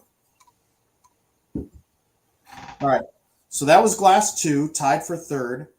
The other one tied for third was glass 5, which actually says a lot for this distillery. So tied with that, glass 5 was Jephthah Creed. Huh. Jephthah Creed. Jephthah Creed is a Kentucky distillery. They're a craft distillery. This is their heirloom mash bill. Now, if anybody participated in the Advent calendar, you had their 4-grain Jephthah Creed was in that. This is the red, white, and blue corn heirloom mash bill. This is 100 proof. It is a Kentucky straight bourbon whiskey. And this one is their Veterans Club release. So this contains both red, white, and blue corn whiskey, aged at least 4 years. It is batch number 1, so it is the first batch they did this. And it does feature their bloody butcher corn as well. So we visited them. Was it 2 trips ago to Kentucky? And we were really impressed with Jephthah Creed. Again, another beautiful place to visit. Beautiful place to visit. The bottle, I mean, look at the bottle and the packaging is fantastic. Yeah. They're using heirloom grains. They're donating a portion of every bottle of this to the Veterans Club charity. And yeah, we like their stuff. If you're down in Kentucky, you got to visit Jephthah Creed. So they're in Shelbyville, Kentucky.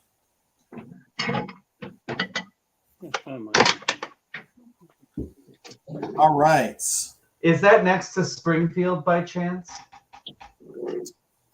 Shelbyville is up by east of Louisville. What? Shelbyville, Springfield. Oh, is that a they're like a hometown rivalry? Yep. Oh, Ron's got a bloody butcher corn. What is that from Jephthah also? I don't recognize the bottle. Yeah, it was on the tour. You could only get the bottle from the tour. It's a barrel proof, right, straight from the barrel. Oh, well, we've never had their barrel proof. That's fantastic. Oh, this was probably one of the best barrel proofs I've ever had. Really? That's awesome. Cool. Well, that just shows you if you're down in Kentucky, check out some of these distilleries along with the big ones. All right, in second place, glass number 4. Second place, glass number 4. Another distillery we found on our trip. Really impressed with these folks. This is Four Fingers Distillery in Indianapolis, and this is their 6-year-old series. So Four Fingers out of Indianapolis. Very interesting story. And this one actually is autographed by the master distiller there. So the owner, they were expanding the business. They were doing some renovation, and he was trimming down a door and slipped with the saw and actually cut his entire pinky finger off while working on the business. And so they renamed it from 1205 Distillery to Four Fingers Distillery because he only has 4 digits left. Yeah, he's literally. Yeah, that was why. That's their logo. So this is glass number 4. Now, I don't know if you were keeping track of proof or not. This one is the highest proof of the night. And I don't think it drinks that high, but it is the highest proof of the night. This is 121 proof. This is 6 years old. This is a single barrel. It's from barrel number 32. It's their own stuff. They are featured in the part 1 video that I did release on Bourbon Steward YouTube channel. This is the one they're aging their barrels in their basement. It's like an old 1800s building.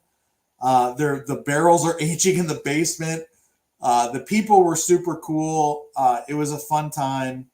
If you're ever around Indianapolis, I definitely highly recommend you check out Four Fingers Distillery. They have their own distillate that is pretty young and okay, tastes pretty young.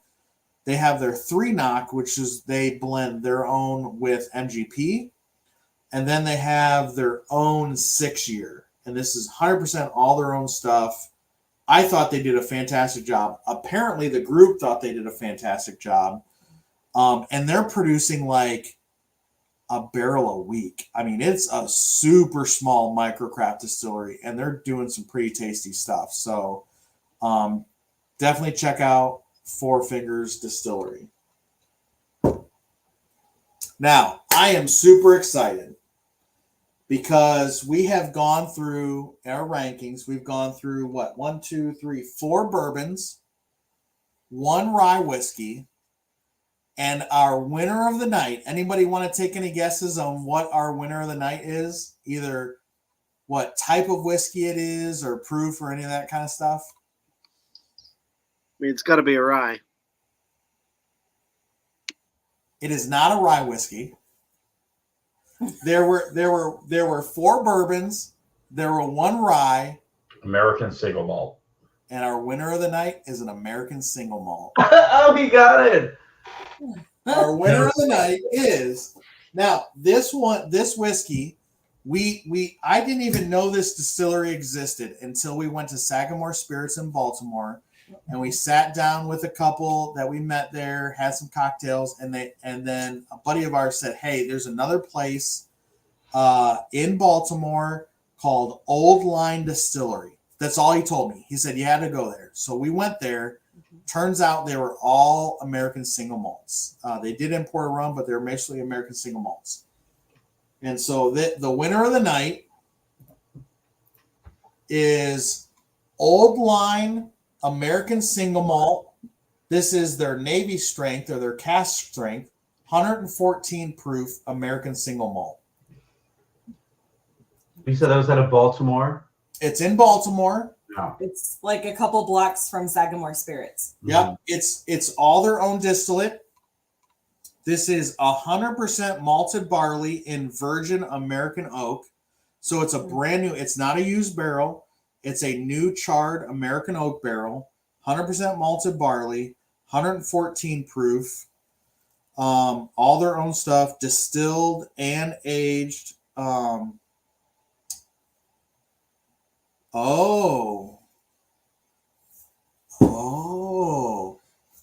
So Jason has an Old Line. Jason, I need you to look at the back of your label, because when we were at the distillery, they said it was all their own stuff. And I walked through and I saw the pot stills. Yeah. Mm-hmm. But this one right here, this Navy strength, their cask strength says, ready for this? Distilled in Ohio. Mm-hmm.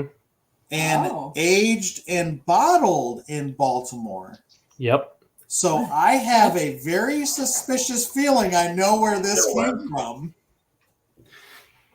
Distilled in Ohio. I have a very suspicious feeling I know where this came from. Perhaps right around the corner from my house. Yes, perhaps I think Ryan's right. Ohio. Yeah, I got this one just this last week here. American Single Malt with Armagnac cask double finish. Yes. So we did a flight. We tried their Armagnac, their sherry, and their port. I loved their sherry finish too. Mm-hmm. But I thought their standard barrel strength was really the clear winner. Where did you get that one, Jason? Did you get it to try it before you bought it, or did it? No, it was a part of Bourbon or Pro. Okay. It's one of the ones that they sent out with as a monthly subscription. Oh, okay. That's interesting. So if I had to take a guess, I would assume this is coming from Middle West Spirits, but they don't disclose that. So very interesting. An Ohio distilled single malt, aged and barreled in Baltimore, Maryland by Old Line, This stuff is fantastic. Apparently, the group thought it was fantastic as well. Yeah, Chris. So I gotta ask. First, we had a lot of background noise, so I missed where you suspected it was actually distilled. But is this normal? We distill it in Ohio and we finish it in another state. So I suspect it was distilled at Middle West Spirits in Columbus, Ohio. Why do you? Because I know the people at Middle West. We've done barrel picks there, and as far as contract distilling, which means distilling for other companies, they're really one of the only companies that's contract distilling for other people in the state of Ohio. I know of other companies they're contract distilling for. And then to answer your question, is it typical? Kind of. So a lot of new companies, startup cost for a distillery is very expensive. Mm-hmm. And then when you start up and you distill your stuff, if you want to age it, you can't sell it for a couple of years. So they need cash flow. So what a lot of companies will do is they'll either source, which means buy already aged whiskey from other companies. So MGP out of Indiana, you've got Green River out of Kentucky. Well, it used to be Wilderness Trail out of Kentucky. We don't know if they're going to be sourcing anymore. George Dickel out of Tennessee. A lot of these places would sell aged barrels to people so they could have something to sell. The other thing people would do is they would contract with another company who already had the stills, the equipment, the expertise. They would say, hey, I want you to make my whiskey for me. This is my mash bill. This is the recipe I want. They distill it, then they send it to you, and then you age it and barrel it like if you distill it yourself. That also reduces your startup costs. So a lot of companies will do that. Like Bardstown Bourbon Company is a huge one for contract distilling for people. And then Middle West Spirits in Ohio contract distills for other companies who are startups. So it's either that or you just build your own distillery from scratch, start selling clear spirits, and then when your aged stuff comes online, start selling it. So, all right. So I know a lot of young distilleries will like sell gin to have that startup cash and something immediately. This company, they made some whiskey and then we contract out to another company in Maryland. Does that mean we should be pretty? Because I believe it rated really high tonight, right? It did. This came in first place for everyone tonight. It came in first place. So should we be pretty excited about this company? And actually, should we be excited about the company it's not labeled under? Because you should definitely be excited about both companies. Be excited about Middle West Spirits because they're distilling great stuff. But this company is approaching them and saying, here's the recipe we want. So it's just like if you started a t-shirt business. Well, you're not going to be like milling the cotton and making the t-shirt yourself. You're going to go to someone, hey, make this t-shirt for me that I'm going to sell it. But you're going to tell them exactly how you want it made. So they're approaching the company saying, I want it made exactly like this. Then I'm taking it and then I'm aging it in my climate. So stuff aged in Baltimore is going to be very different than stuff aged in Columbus, Ohio. So, yes, I say be excited for both companies. Be excited for Middle West Spirits for distilling great distillate, but be excited for O-Line for their aging and their blending. Because when they're putting this together, this is not a single barrel. They're taking 2, 3, 4, 5 barrels, blending them to a consistent flavor profile that we all liked, and then bottling it. So, yeah, I think it's great for both companies. All right, good. Thank you, Joe. Yep. So what do we think overall? Were there any surprises for anybody? That Ohio label was a surprise. Really? That's good. Oh, somebody says click on my screen. So I don't know if everybody saw this one. That's the old line. That was before you started showing them. Oh, that was before I started showing them. Okay, Yeah. so that was our first place. Second place was Four Fingers 6-year single barrel out of Indianapolis, Ohio, Indianapolis, Indiana. or Indianapolis, Ohio. Tied for third was Jephthah Creed, their heirloom red, white, and blue corn. Jephthah Creed out of Kentucky. Also tied for third place. Super excited about Three Rivers Distilling out of Fort Wayne, Indiana. This was their rye whiskey. And then fifth place was Same Old Moses. This is coming out of Oklahoma. This is a double barreled out of Oklahoma. And rounding out in last place was Ragged Branch out of Virginia. This is their signature straight 90 proof. Dave Pickrell was their consultant, helped setting them up. And I was super impressed traveling through Virginia with what they had. So, yeah. Any other thoughts on the flight? Anybody excited to go maybe try and hunt down some of these? It might be easier to hunt down than some of the, might have to do some traveling, but I'm probably gonna get an old line. Yeah, I'm excited to try this one now. Yeah. I tell you what, I was very pleased when we went to Old Line and visited them and tried their products. The rum was good too. The rum was very good too. Yeah. Was it the next day or the day after? I drove from DC down through Virginia, over on my way to Bardstown, and I stopped at Virginia Distilling. Virginia Distilling, you can see their products on the shelves here. They make an American single malt. It's twice the cost of this. And this is much better. If you want to explore American single malts, go with Old Line. Forget the Virginia Distilling. I'm just going to give you a little public service announcement right there. Save the money and buy this one. Joe, is there any sort of resource to know, for the companies that, buy product that's sort of like halfway there, like we saw with one of the ones here? Do we know like other companies that are also purchasing from a similar company just to sort of perhaps find similar product or to see how things differ as they reach their final destination for aging? So that's a very interesting question. And there's a lot of non-disclosure agreements in the whiskey world. And it's very frustrating. So there are some other companies there's one other company that I know contract distills at Middle West, but there is a non-disclosure, and I don't want to list who they are, but they are sourcing or contract distilling bourbon, not American single malt.